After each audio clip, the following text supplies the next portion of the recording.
Selamat sore Bapak Ibu Saudara sekalian. Pada sore hari ini kita patut bersyukur kepada Tuhan. Walaupun di tengah-tengah situasi dunia yang sedang mencekam oleh virus corona, tapi kita masih berkesempatan untuk merayakan kematian Tuhan Yesus Kristus pada sore hari ini. Sebelum kita mendengarkan kebenaran firman Tuhan, mari kita bersatu di dalam doa. Kita berdoa. Tuhan, terima kasih untuk peluang indah pada sore hari ini kami boleh memperingati kematian Tuhan yang telah berkorban bagi kami di Bukit Joljota. Kami membutuhkan kuasa dan firman-Mu Tuhan. Kami mohon Tuhan mau berbicara kepada kami sekalian lewat kebenaran firman-Mu. Dalam nama Yesus, firman yang hidup, kami berdoa kepada Bapa di sorga. Amin. Mari kita membaca firman Tuhan dari Injil Matius 27 ayat 45 hingga ayat yang ke-56. Demikian firman Tuhan. Mulai dari jam 12 kegelapan meliputi seluruh daerah itu sampai jam 3. Kira-kira jam 3 berserulah Yesus dengan suara nyaring, Eli, Eli lama sabachthani.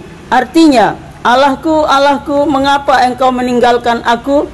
Mendengar itu, beberapa orang yang berdiri di situ berkata, ia memanggil Elia.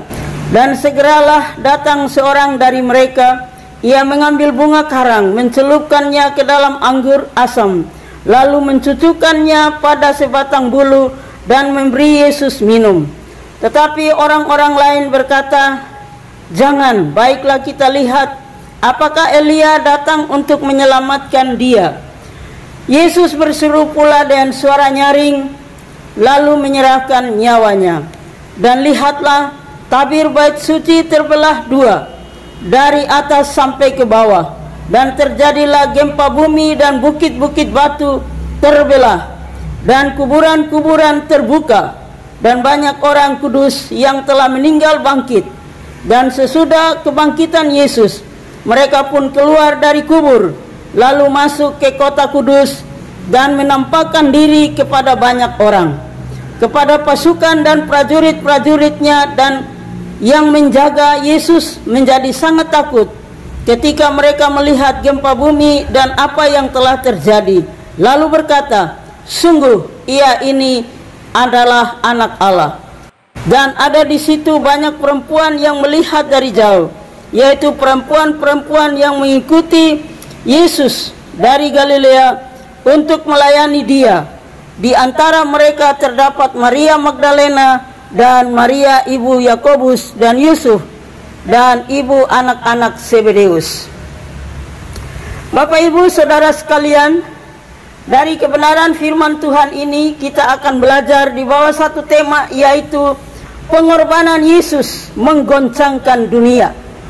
Mengapa saya katakan bahwa pengorbanan Yesus menggoncangkan dunia? Karena ketika Yesus mati di atas kayu salib, ada beberapa peristiwa besar yang terjadi, yang digoncangkan oleh kuasa kematian Yesus. Kematian Yesus pula menimbulkan kontroversi, sehingga menimbulkan berbagai pertanyaan mengenai kematiannya. Di antara sekian banyak pertanyaan, salah satunya adalah, kalau memang Tuhan Yesus itu adalah Tuhan, kenapa dia bisa mati?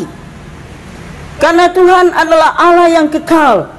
Berarti kalau Yesus adalah Allah, Yesus tidak mungkin mengalami kematian. Dan kalau Yesus mengalami kematian, maka Yesus bukanlah Allah. Oleh karena itu, banyak orang yang berpikir bahwa Yesus adalah seorang nabi biasa. Karena kalau menyebut Yesus sebagai Tuhan, maka itu adalah suatu penghujatan atas nama Tuhan. Dan sampai pada hari ini pun banyak orang yang bertanya-tanya tentang ketuhanan Yesus. Tetapi kalau kita melihat, sesungguhnya Yesus adalah Tuhan. Oleh karena Yesus dan Nabi itu berbeda. Sebab sebelum Yesus lahir, nubuatan-nubuatan tentang Yesus sudah terjadi.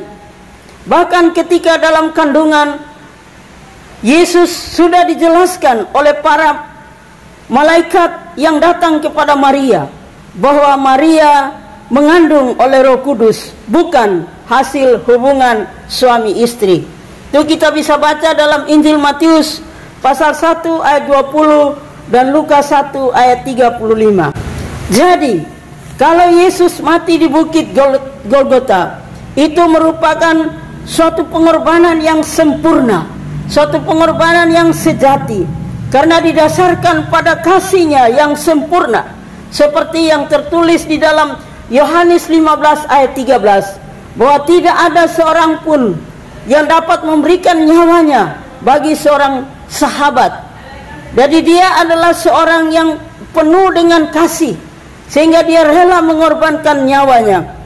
Kasih Yesus adalah kasih agape, yang berarti kasih yang tulus, tanpa pamrih, kasih tanpa syarat, tidak ada motivasi yang terselubung, tidak ada udang di balik batu.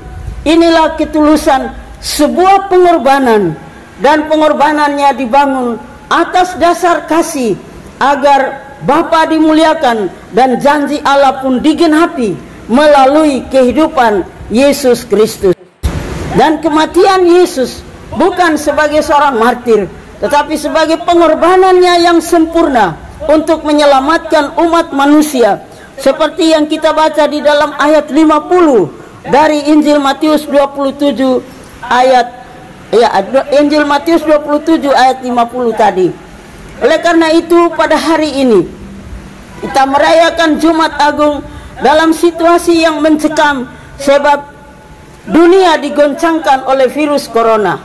Tetapi virus dosa lebih berbahaya dari virus corona. Virus dosa tidak dapat diatasi oleh kekuatan manusia, tetapi hanya bisa diatasi melalui pengorbanan Yesus Kristus. Dan di dalam teks firman Tuhan ini menjelaskan beberapa peristiwa ketika Yesus mati di Kalvari. Peristiwa yang pertama kita lihat di dalam ayat 45. Dunia diselimuti dengan kegelapan. Kematian Yesus berbeda dengan kematian raja atau para bangsawan maupun tokoh-tokoh agama manapun di dunia ini. Dalam ayat 45 menjelaskan itu. Kegelapan mencekam menyelimuti bumi 3 jam.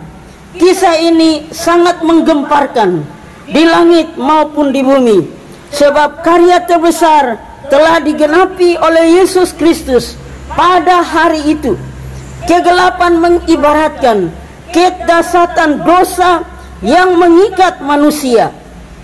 Bapa melepaskan murkanya terhadap dosa yang ditanggung oleh Yesus Kristus di kayu salib.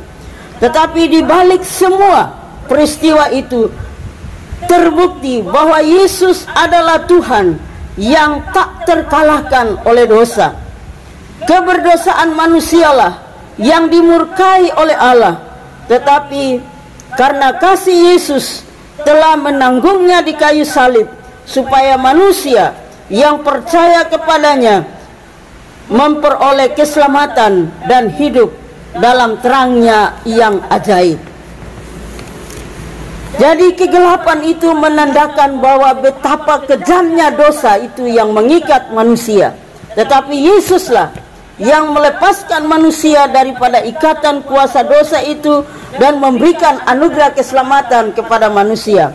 Peristiwa yang kedua, yaitu bait suci terbelah di dalam ayat 51. Dalam bait suci terdapat tirai yang memisahkan ruang Maha Kudus, tempat berdiamnya hadirat Allah di bumi ini, dari ruangan lainnya yang merupakan tempat berdiamnya manusia.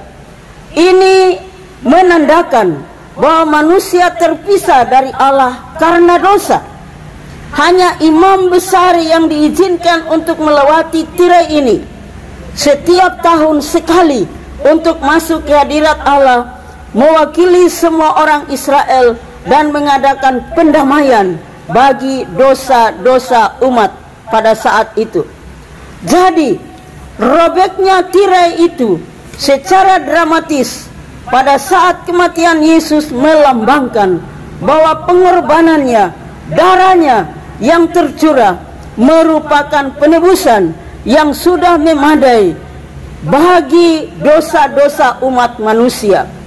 Kejadian ini menandakan bahwa jalan menuju pribadi yang maha kudus sudah terbuka untuk semua orang, dan setiap waktu semua orang bisa masuk ke hadirat Allah. Dan bahwa pengorbanan ini bukan saja untuk umat Yahudi, tetapi juga untuk umat bukan Yahudi. Sebagai orang yang percaya dalam karyanya yang sempurna, kita mengambil bagian dalam amanatnya yang sempurna. Kita sekarang dapat masuk ke dalam ruang maha kudus melalui pribadi Yesus Kristus. Itu kita bisa baca di dalam Ibrani pasal 10 ayat 19 sampai ayat yang ke-20, bahwa melalui Kristus kita bisa datang menghampiri hadirat Bapa di sorga. Kemudian peristiwa yang ketiga, melalui kematian Kristus, ayat 51 hingga ayat yang ke-53 berkata bahwa peristiwa kematian Yesus itu menggoncangkan kuburan orang-orang kudus. Peristiwa ini bukanlah sesuatu yang biasa terjadi, melainkan peristiwa kuburan orang-orang kudus terbuka merupakan pernyataan bahwa di balik kematian ada kehidupan. Di balik kematian ada pengharapan yang abadi. Dan hal ini pula membuktikan ketuhanan Yesus yang kuasanya tidak dibatasi oleh batu yang menutup pintu kuburnya. Yesus mati menggoncangkan dunia dengan berbagai peristiwa seperti yang tertera dalam Matius 27 ayat 45 hingga ayat yang ke-56. Peristiwa kematian Yesus memperlihatkan kepada kita perkara-perkara besar terjadi. Karena itu jangan pernah meragukan akan kuasa dan kedaulatannya dalam kehidupan kita. Kematiannya membawa pemulihan, kematiannya membawa pengampunan, kematiannya membawa keselamatan yang kekal bagi setiap orang yang percaya kepadanya. Hal yang keempat dari peristiwa kematian Yesus, yaitu menggoncangkan hati prajurit yang mengawasi akan penyaliban Yesus pada saat itu. Dalam ayat yang ke-54, peristiwa kematian Yesus membawa ketakutan kepada prajurit yang menjaga dan mengawasi penyaliban Yesus Kristus. Hati mereka penuh dengan kebencian dan tidak percaya bahwa Yesus adalah Tuhan. Justru pada peristiwa kematian Yesus, mereka orang-orang yang membenci Yesus dan tidak percaya, mereka orang-orang yang menyerang Yesus, berbalik arah dan berkata, sungguh ia ini adalah anak Allah. Mereka mengungkapkan kalimat ini pada saat mereka melihat kematian Yesus. Kematian Yesus sungguh dahsyat. Kematian Yesus adalah bukti bahwa Yesus benar-benar adalah Tuhan dan Raja atas kehidupan umat manusia. Jadi, peristiwa Golgota ini adalah peristiwa sejarah yang mengubah kehidupan manusia. Sebab kematian Yesus adalah kematian yang menyelamatkan, kematian yang menyembuhkan, kematian yang memulihkan, kematian yang memberkati dan memberikan pengharapan baru bagi umat manusia yang tidak punya pengharapan di dunia ini. Di atas Kalvarilah Yesus membayar harga bagi dosa-dosa kita. Ia yang benar, ia yang sempurna dan tanpa dosa, rela dikutuk, dituduh, difitnah, menderita dan mencucurkan darahnya seperti domba sembelihan, supaya kita dapat dibebaskan dan diselamatkan oleh kuasa darah Yesus. Kita adalah orang-orang yang berbahagia karena di dalam Tuhan kita telah memiliki pengharapan yang kekal. Karena itu jangan takut menghadapi realita kehidupan ini, karena sesungguhnya Tuhan Immanuel itu selalu ada beserta dengan kita. Apalagi dalam peristiwa virus corona ini, banyak orang yang diselimuti dengan ketakutan, banyak orang yang kehilangan pengharapan. Tetapi bagi kita yang memiliki Yesus Tuhan, kita memiliki pengharapan yang kekal, pengharapan yang abadi, pengharapan yang tidak dapat diberikan oleh dunia ini. Karena kita hidup di dalam Tuhan dan Tuhan hidup di dalam kita. Dan biarlah dalam peristiwa kita memperingati kematian Kristus pada hari ini, kita benar-benar meyakini bahwa Tuhan Yesus yang telah mati, Dia tidak mati terus, tetapi Dia bangkit pada hari yang ketiga. Itulah yang membuktikan bahwa Tuhan yang kita imani berbeda dengan keyakinan-keyakinan yang lain. Karena kita berpengharapan kepada pribadi Yesus yang hidup, yang berdaulat atas alam semesta ini. Tuhan Yesus kiranya memberkati kita sekalian. Mari kita berdoa. Tuhan, kami bersyukur untuk kebenaran firman-Mu yang kami sudah belajar bersama pada sore hari ini, bahwa sesungguhnya di dalam Yesus kami memiliki sebuah pengharapan yang kekal. Kiranya firman-Mu ini menjadi pedoman di dalam kehidupan kami sekalian. Dalam nama Yesus, firman yang hidup, kami bersyukur kepada Bapa di sorga. Amin.